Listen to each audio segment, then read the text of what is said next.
Hello and welcome to Note to File, a clinical research podcast. A collection of interviews, candid commentary, and general nonsense for the clinical research community. Check us out at notetofilepodcast.com. And now, without further ado, on to the show.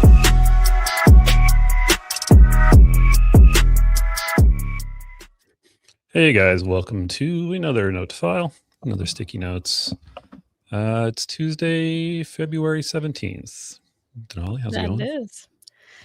It's going. I haven't quite recovered from Scope, and I'm not ready for my next round of conferences, so I'm a little...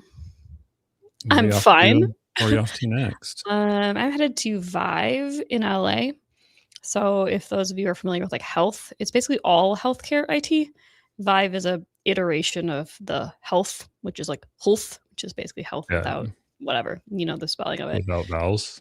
Right. That's those are called vowels. Right. I'm still catching up here. It's okay.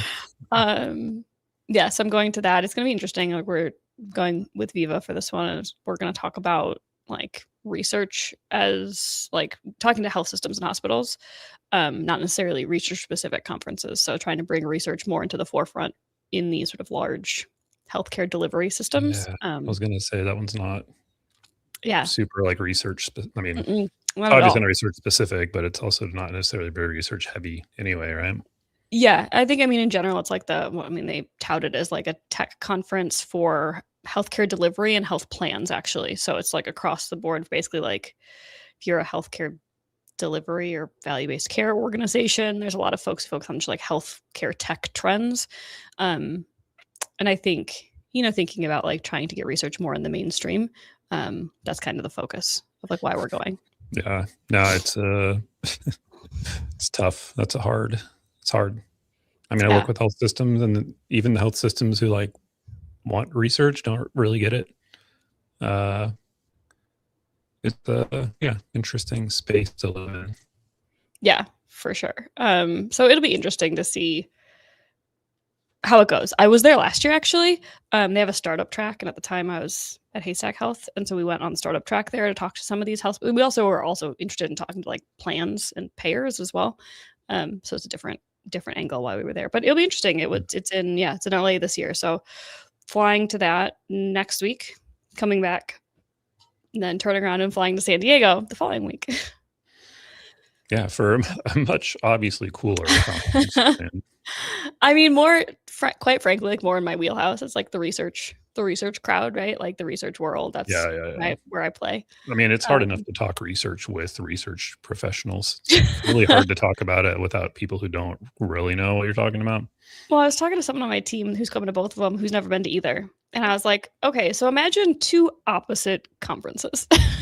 You're going to VIVE, you're talking to like healthcare executives who don't know research at all, very like executive level. And then you're talking to like SOS, boots on the ground. Research is what they like in the weeds, live and breathe. And like live and breathe. So like just the two most opposite conferences you can imagine. So that's going to be a busy couple of weeks. What do you got? Oh, how's life? How's life in Oklahoma? What are you doing? Always. Oklahoma is known for being, well, it's okay. Oh, site life is never not boring. It's always something new and exciting to deal with. So, fair.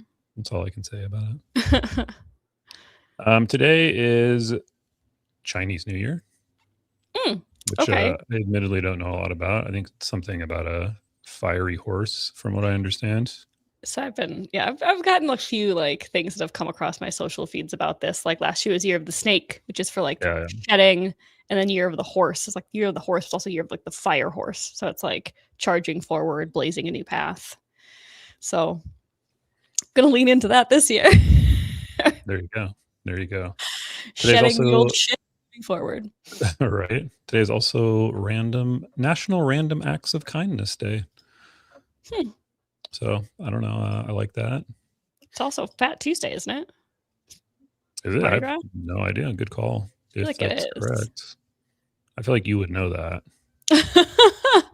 So the reason I think this is when I walked in and dropped off my 4-year-old at their daycare today, they were playing like jazz music, but like in the daycare center, which is not a normal scenarios. I feel like Apparently maybe it it's is. Fat Tuesday. See? No, they're not just playing Generally not. Mardi Gras marching band jazz vibes, you know.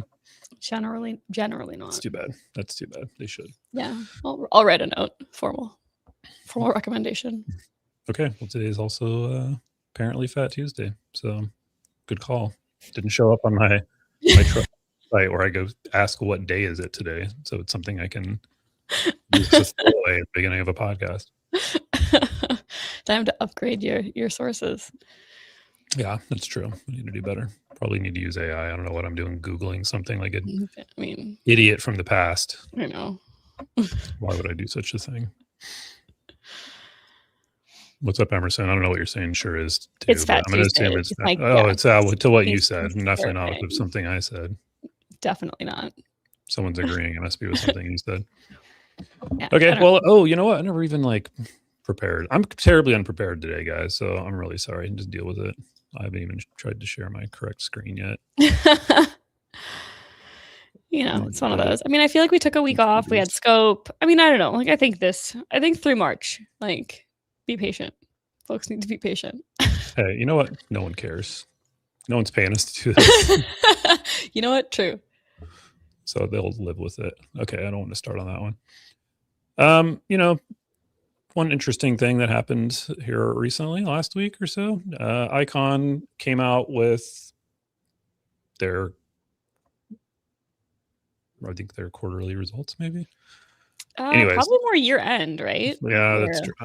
I'm not even sure. Anyways, yes, they basically had to come out and say that they had overstated the revenue by less than 2% in each year. After which the stock fell 50% in a day. Now, is that good? I don't know much about stocks. Is that good or bad? I don't know. I mean, it's pretty advanced financials, so I'm gonna go on a limb here, but I generally think that's not ideal. So yeah, they're not releasing their fourth quarter results until April, apparently. So they basically had to come out and say they're pushing everything back. So how much is this?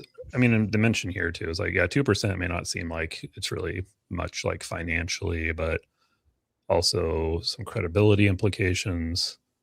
I don't know. I tend to hear, and if you frequent places like, Reddit, Icon doesn't necessarily have the best name to begin with. Do you think how bad is this for Icon, or could it be? I mean, I literally have no idea. I tend to see LinkedIn is a weird place, right? I see two schools of thought. There's people who tend to not hate CROs, but tend to not love CROs. And then there's another side, a lot of the sort of more financial bros tend to love CROs, and all they do is pump up how great CROs are.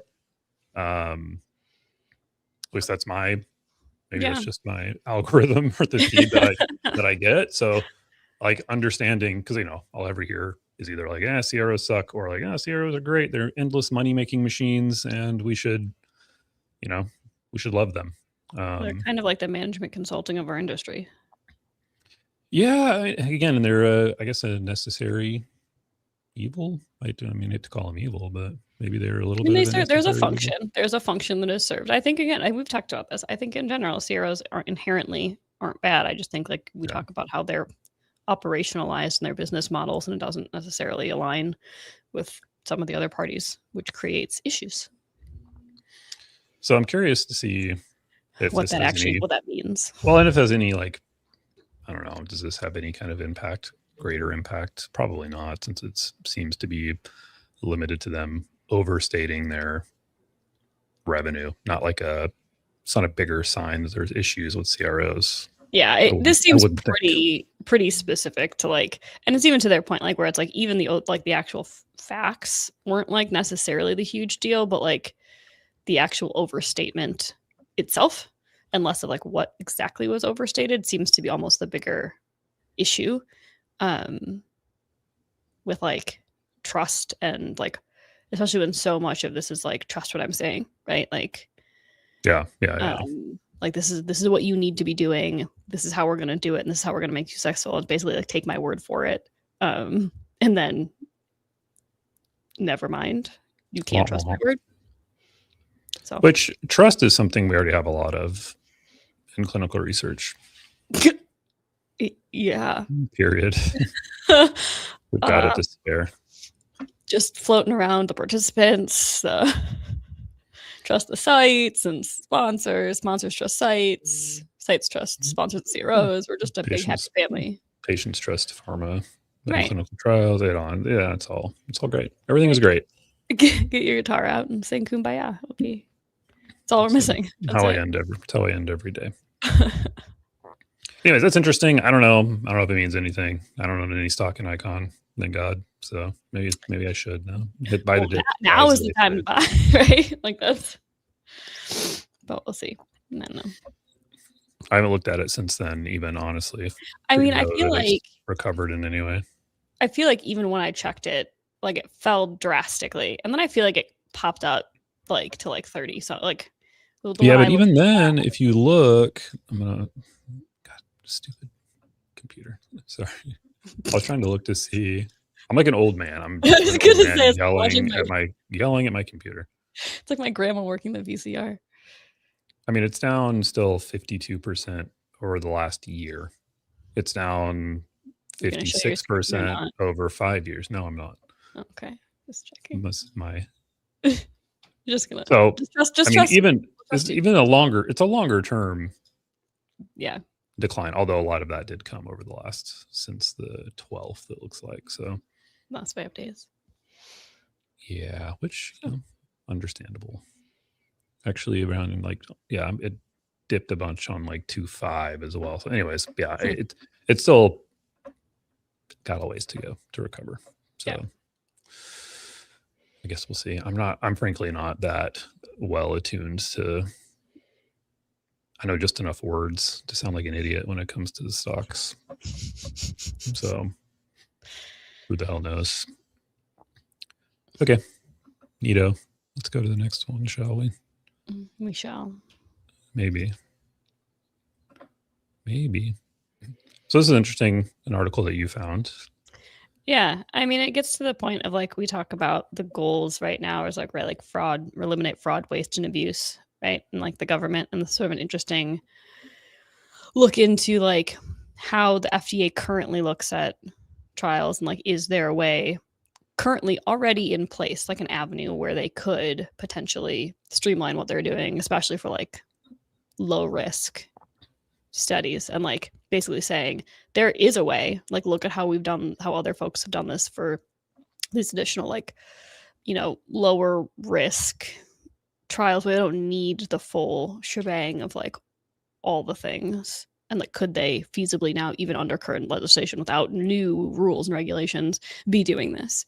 And this article argues, yes, they could. Yeah, with essentially no new legislation. Correct. Like under the current regulatory framework, I guess, so to speak, which honestly, I mean, I don't know. Are there any holes here? It kind of makes sense to me. It does. I almost more so like it makes sense, like as I walk through the regulations, what type of trials would be, or applications and shit would be applicable for this. But I wonder like how much they're willing to. I don't know. It's an interesting.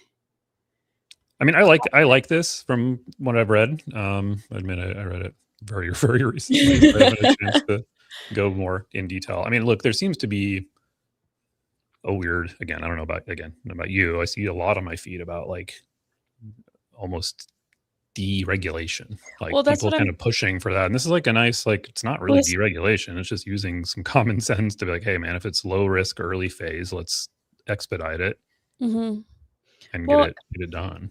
It's interesting because I basically see two flavors of this on opposite ends. One is particularly under the current administration, now is the time to deregulate, like deregulation, reducing government oversight and control, like making the government smaller, right? Like that's sort of like the reduce fraud and waste and abuse, right? Like make things smaller, more contained, more efficient, less regulatory oversight, which makes this perfect climate for this. And like this doesn't even require change in legislation, so it should be fairly easy to accomplish if they decide to move forward with it.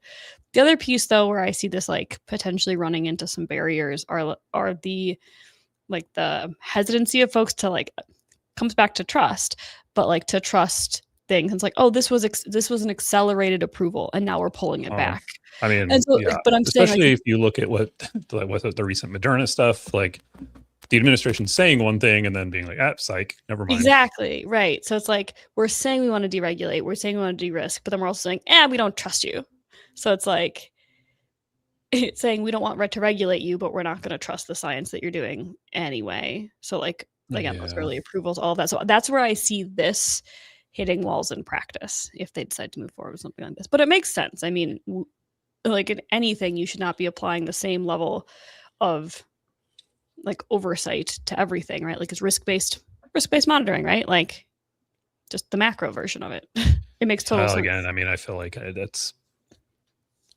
these are all great. I feel like I just don't see that even risk-based monitoring. I don't really see implemented like that regularly. We still have mostly like regular monitor visits across most of our studies. And maybe it's just not clear to us on the side, or maybe I'm really bad at every study. You're really risky. I need to be monitored a lot, right?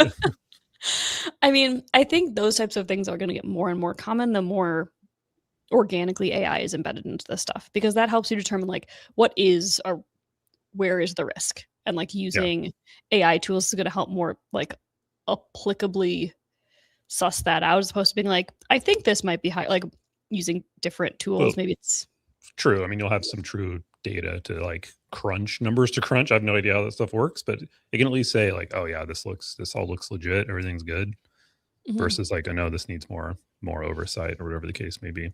And again, this is just my intuition. I don't have any data to back up. I feel like I haven't really seen that. At least if it is happening, it's not being. It's pretty opaque, exposed. Like from the side. Yeah.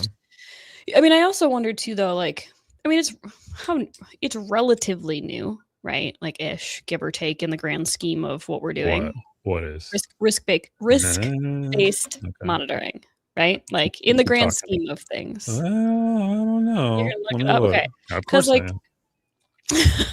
so here's my thing. That's like, even if it's like gets into practice in the last couple of years, right? By like trials, by the time like when they're designed to all the finally get to like practice and execution, like you're not going to see the new things until a little bit from now if it's like a newer thing. Do you know what I'm saying? Like, technology is the example I use because it's really more concrete. But it's like, hey, you have a new software like system, a new EDC, a company came out with an EDC, and you're like, well, we're not seeing it at all. And it's like, well, yeah, they're generally not maybe going to like migrate all their studies to this new EDC. They're just going to roll it out with new trials that are coming out. So it's like, as trials are rolled out, maybe that's when we start seeing it. And in years from now, it'll become much more like obvious. Like, yep, we use this. We included it in our protocol design. This is what we're going to do. This is how we're going to do it. But in like ones that were started design 5 years ago and are now in execution, are you going to see that? So guess when the initial FDA guidance for risk-based was released. FDA guidance. I think it's useless. Well, what else are we supposed to do? You know, we need somebody to tell us. Well, no one follows it anyway, so it doesn't matter when it came out. Like, yeah, you okay. When did it come out? I don't know, 2005. I mean, okay, you overdid it. 2013. Okay, but that's 13 years ago. That's not. I mean, I guess again, relatively, is it new compared to what? I guess. I mean, maybe 13 years isn't really that long. I guess. That's what I'm saying though. With A, it's not super long, and two, you see the FDA guidance come out like with like, I don't know, research in the community, physicians, DCT, whatever guidance that came out, but you're not like, no one is embedding that. So like we came out and said like, yeah, you can use physicians, community providers in your practice, but like, is anyone actually adopting it? So like, maybe we'll start to be comfortable with it in like. That's a good question. 10 years. That might be a nice LinkedIn post for later this week, because I do think like, are we? I mean, I haven't seen it, but that doesn't mean anything. I mean, I'm somewhat limited as a small guy, so I'm not exposed to as much as some of these other bigger places are. I'm certainly not hearing about it. But well, like, is it? Did we start doing it? Everybody was all jacked about it. Like the whole DCT movement was like, yeah, this is it. We got these guidelines came out. Nothing. So it's like this is another like iteration of that guidelines that we like launched, and we're like, woohoo, we're gonna do risk-based monitoring. And someone's like, that's too risky. We're gonna let someone else do it first. Well, I mean, that is it, right? I mean, I think look, I saw a post today from Craig Lipset. No, I haven't always agreed with some of his approaches on DCT stuff, but it said something about how like research is sponsor centric. And he's right. I think he's right. Like at the end of the day, I can want to do whatever I want. Vendors can want to do whatever they want, but it's the sponsor putting their money forward who is running these studies. And until sponsors want to do it differently, it ain't gonna matter. So I know that like a bunch of companies are trying to like talk them into it, but I mean, I've sat in some of those conversations as somebody like pushing for, you know, using new tools, and a lot of them are like, nah, not for me. Maybe in the future, or you know, I get it. Again, I get it. There's still just hesitancy to do anything new, even though it's technically fine. It's technically okay. I mean, for an industry whose essentially clinical trials business model is basically a giant lottery, like what percentage of trials actually go like get a drug to market, and then what percentage of those drugs that go to market actually become those like blockbuster money makers.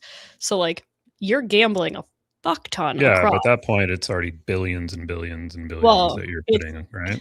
The entire business models is a lottery, is like betting. But for an industry that you're like basing your entire success on this essential lottery system, we're very, very risk adverse. No, I mean, I think it makes sense. Yeah.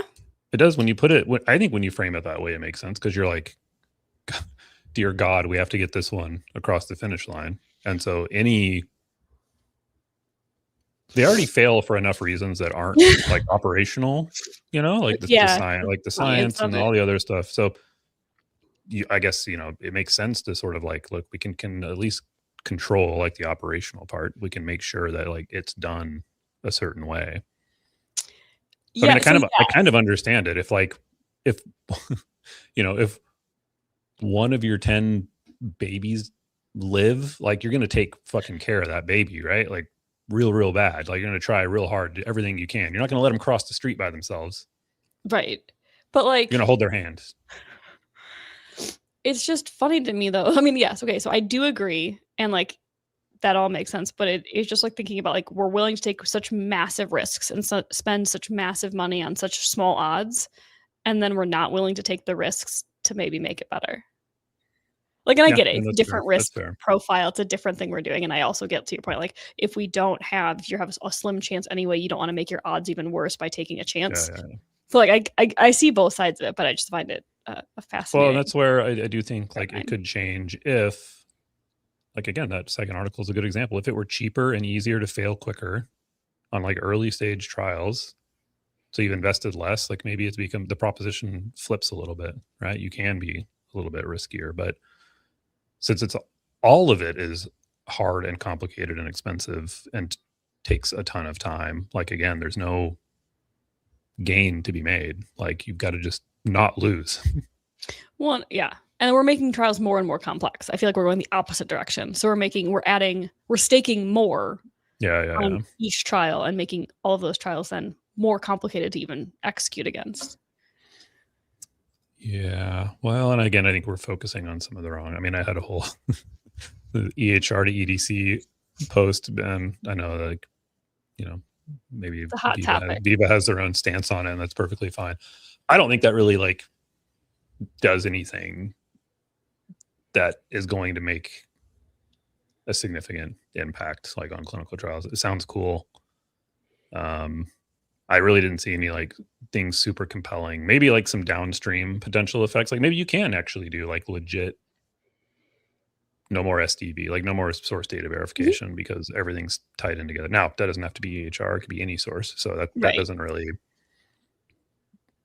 again, it's not unique to EHR data. And in fact, so much EHR data is just crap that anybody can put in there, like any nurse or an EMA or whatever, you know? So I think the utilization, I think someone even mentioned it, like rolled up in the comments in your LinkedIn post, but I think I agree. I don't remember who it was who posted it, but I think it becomes a lot more applicable for like for AMCs who are doing complex, like I'll pick on oncology because it's the easy one, right? That makes a ton of sense, right? Like research is care, anything where it's like clinical trials is care, it's documented in EHR, that makes sense. And I know you are not really doing that research as an independent site. It doesn't make sense. And There is we are to some degree. I mean, we do oncology but not to the health scale center. where it's No. Yeah, where that would we're be not doing 200 trials, but even then, like that's not the bottleneck in oncology trials. It's not that, oh my gosh, how do I enter this data? That's that's not what it is. And again, will it help? Yeah, maybe. But I feel like it's so small. Like, I think it's a cool piece of something that could make things better. But yeah, to your point, I mean, I think like that specific tie is not going to like revolution, like that small piece of EHR to something, right? I think, to your point, right, like it's more source, whatever that source data is, wherever that lives, to EDC, where then you start seeing the meaningful change. Now, if that source is EHR, the EHR to EDC, EHR to eSource becomes really impactful because you're just completing that chain. Not everyone's going to have the EHR, not everyone's source data is going to be in the EHR, but for those centers who have portfolios like that, I think it does make total sense. But I think there sometimes could be, I think people get real tied into that like very specific piece of it where there's so much else where like that could be impactful. Yeah. And again, maybe there's more. And again, I understand that's just based on my model. It doesn't make sense, but there's obviously big money in these AMCs too. So it does make sense to potentially go after that if that's what you're going for. But I do think, as community sites grow, it becomes less. Even community, we're seeing a little bit of community oncology. Like get out there. We're working both in a system and outside a system with independent oncologists. Like to your point, like we'll never hit the scale of it that it's going to really matter. Right. But I'll be curious to see like how much. I mean, we still see the weirdest EMRs, weirdest EHRs I've never heard of. Yeah. Out there, like how do we? Is that all going to get tied together? That's also not an easy process, I assume. Like you got to build it for every study, and you'd have to use the industry standards for it. So like FHIR-based integrations are ones that are like universally recognized. And then you talk about like interoperability, and there's certain federal requirements that require all EHRs to be able to communicate and share certain data to meet federal interoperability requirements. Otherwise, there's like, it's like the data sharing component. It's like basically Epic can't come in and be like, no, we're not giving this to you. So all EHRs are sort of managed by the same legislation, right? Where it says like you're required to be able to share your data in a way that universally we can ingest. Why do we still have to fax things? I don't understand. Yeah, that's again, you get down to like the practical application of this versus like what's supposed to be the case. Those are different things, I guess. I know, and I think that is a real big piece though that I think is a huge challenge that I think our industry falls down on quite a bit, quite honestly. And like what I talk to new people when they join my team is always like, you should go find a local research site and go spend a day. Like if they will have you, just go be at a research site, whatever that, even if it's an academic CTO research department, independent site, whatever, like there's plenty of them. Most sites are fairly open to be like, hey, come on. Like, I'm always saying like, if you have never been at a research site, never shadowed, and you join my team, your goal is to try to go do that. Because I think we talk about like, even when we say like everything's broken, we're still talking about the happy path. Do you know what I'm saying? Like even in best case scenario of what we can imagine, we're saying this is broken, this is broken, this is broken. And in actuality, like the ridiculousness that you see at research sites, if you've never been to one, is just like, what is happening here? It's something. And so it's like we talk about like solving all of these hypothetical problems when in reality we're missing like how they actually even come into execution to begin with. Like I just think there's a miss on some of the reality that people don't get. Even when we say it's broken, we're talking about happy path broken, not reality. Yeah, no, you're not wrong. And it's again, I like that. And I've seen it's quieted down, but like for a while there were a nice amount of vendors who were getting out to sites and actually talk to coordinators, see what their pain points are. And that was the thing. People were like, oh, it's so expensive. And I was like, well, you don't have to fly someone somewhere. Like they don't even have to be a Viva customer. Like, just go be like, hey, I work in clinical research. I want to understand the market better. Can I come shadow your site for a day? Sure. Like, not everyone's going to say yes, but like most places. Most sites are happy to share the chaos of their everyday lives. Exactly. Especially if somebody who might have any power to help, like, you know, have an positive impact on it anyway. So I think that's something I wish we had more, because I think we're solving problems based on hypotheticals, and we're not, that we don't even realize, like, to your point, like, yeah, we would like to communicate and like automate data flow. It's like we're still fucking faxing things. Yeah. Like, so. Oh yeah. No, there's still a lot of unsolved problems, a lot of rabbit holes to go down. We're already over our half hour. You just want to skip the last one? Sure. Call it a day. Call it a day. We've complained, created enough of a bleak outlook today. Just, blends right into the rest of the global. Yeah, right. Global landscape. Just matching the energy of the world. Times. We'll be back on Thursday. We have Dr. Brad Hall. Which will be interesting. He works on the site side of things, specifically in ophthalmology. So it'll be interesting to see his approach. And great first name, obviously. He's probably a genius. Probably. Cool. All right. I think we're done. Think so. Talk to you on Thursday. We'll be back Thursday. Later, guys. Thanks for listening to Note to File. We're committed to continuing to bring you independent and unfiltered coverage of the clinical trial industry. We want to talk about what you want to hear.